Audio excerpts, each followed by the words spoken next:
જય માતાજી.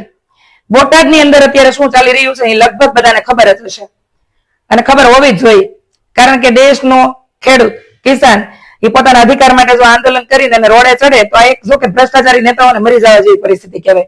પણ જો કે એ ભ્રષ્ટાચારી અગાઉ મેં એટલે જ લગાવી દીધું છે કે એને આવી ખરેખર આ બધી ગંભીરતાની ખબર પડતી હોત તો આ કિસાનોને અત્યારે પોતાના હક માટે લડવું ન પડે, આંદોલન ન કરવા પડે.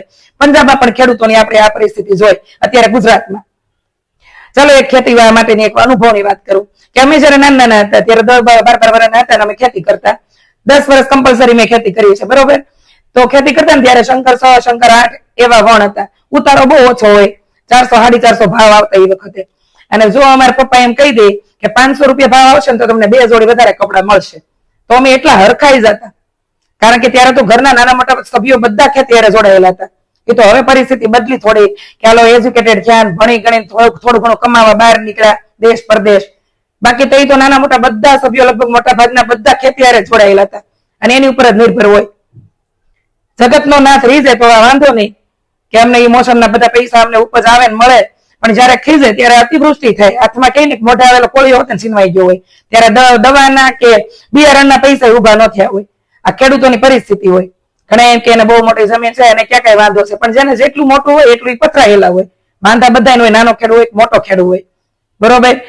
તો બીજી વાત કે ખેતી કરતી વખતે જયારે જે અમે કપા ઉતરતા ને ત્યારે નયા સોલાઈ જતા. એ શંકર 8 જે વણ હતા ને એના કાલા વાંકા થતા, એના લીધે નયા સોલાઈ જતા. ભાષણ ઉડતા હોય તો સતત બળ્યા કરતા. આ બળતરા મનમાં આવતા ને હાલતી હોય કે ઓલા પપ્પાએ કીધું ઓલા ભાવ આવે તો સારું, આપણને એક ડ્રેસ વધારે મળશે, બરાબર. આવી મૂંઝવણ હોતે નાના નાના બાળકોને હોય, ખેડૂના બાળકોને. તો હાઈનું હોતે વિચારજો, નાના બાળકોની હાઈ લેતા પેલા.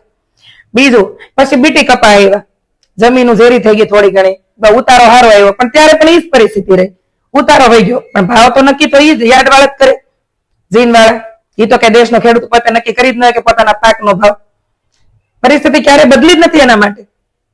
પરિસ્થિતિ બદલી ક્યારે? એના છોકરા બહાર ભણી ગણીને અને બહાર કમાવા ગયા ત્યારે થોડીક ખેડૂતોની પરિસ્થિતિ સારી થઈ કે જમીન થોડીક સુધારા વધારા કર્યા, થોડીક આમ લાઈટું દેવા મળ્યા એટલે પાણીના રાતે.